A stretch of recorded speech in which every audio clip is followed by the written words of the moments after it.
I asked Tom, when is the time for Tom Waits to make a new album? You know, is he backed up? Does he get constipated? Is he hearing other records that inspire him? And this is his response. Yeah, you go to the record store and you say, what do you got, Rudy? Is there anything good, anything hot, anything new, anything I should hear? You know, you're looking for something. And you realize there isn't really anything out there that you really want to listen to that's going to give you that bump. So you realize you have to make it yourself, you know? Now, I believe that this album, well, some albums end up in the bathroom, but I believe this album actually started in the bathroom with noises that you're making there, which sounds strange, but that sounds terrible. You know what I mean. Well, everybody knows that you know, the acoustics are a lot better than about anywhere else in the house, you know? So yeah, it stands to reason that you'd go in there. I brought all my instruments in there. Drums sound better in there. You know, it's like the stairwell. And so yeah, I took a little 4-track and a 58, and just clapping sounded unbelievable. Yeah, rooms are instruments as well, so anything that resonates is an instrument. So yeah, they work better. So how many of those very first sounds can we still hear on the album? Oh, I see what you mean.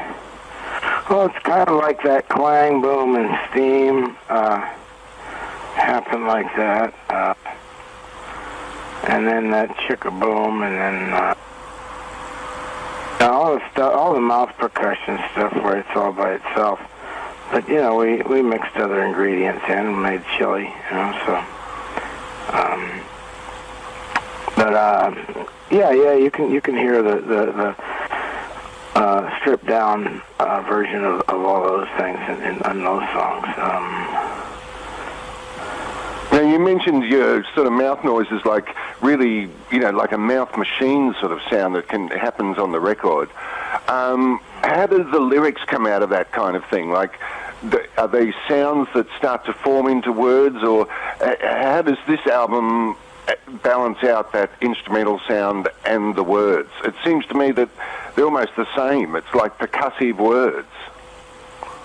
Well, you know, any sound is really is music. You know, words are music too. So I don't know. It's like incantations or talking in tongues in a certain way, I guess, because you're putting sounds together that have no apparent meaning. I mean, what does wop babaloo bop bop bamboo mean?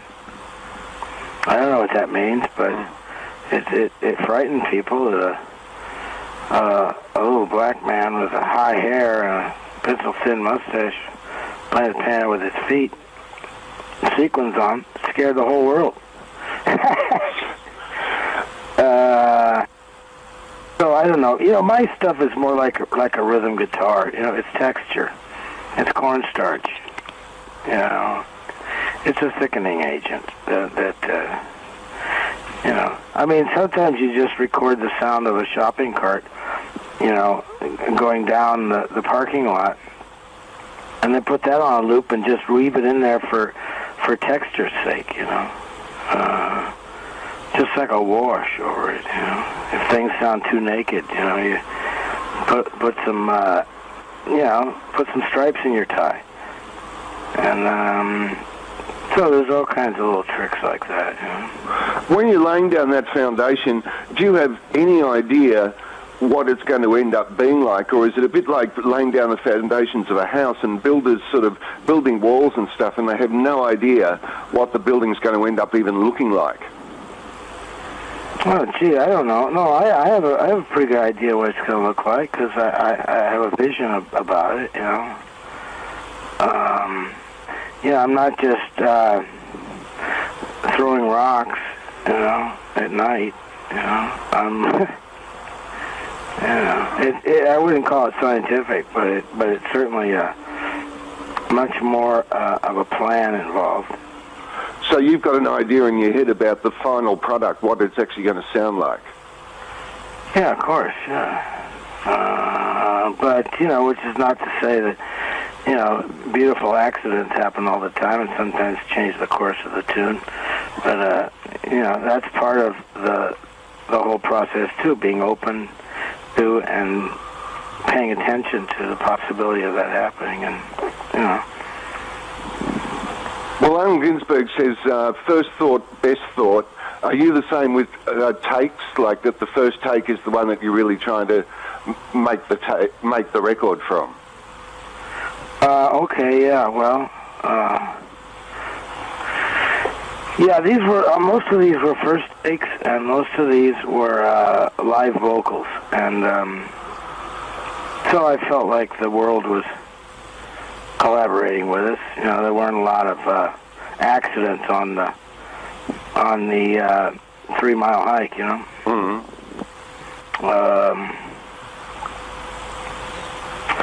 I'm not really in the music business. I'm in the salvage business, I think. I'm always looking for things. So did the record actually end up coming together quite quickly? I mean, a lot of records these days, it takes months or years to make. No. How long did this take from go to what? Couple months, top to bottom. It happened fast. Now, on this album, of course, you're collaborating with your wife, Kathleen, again. Yeah. And that must be a very interesting dynamic to be working with someone that you're actually living with as well. I mean, to a lot of husbands, they'd think that was a nightmare, but obviously, from your point of view, it works very positively. It works great. She's a heavy equipment operator, She's like a private eye. And, she's also like a hummingbird, Her wings beat 800 times a second, And she can fly backwards. So, it works.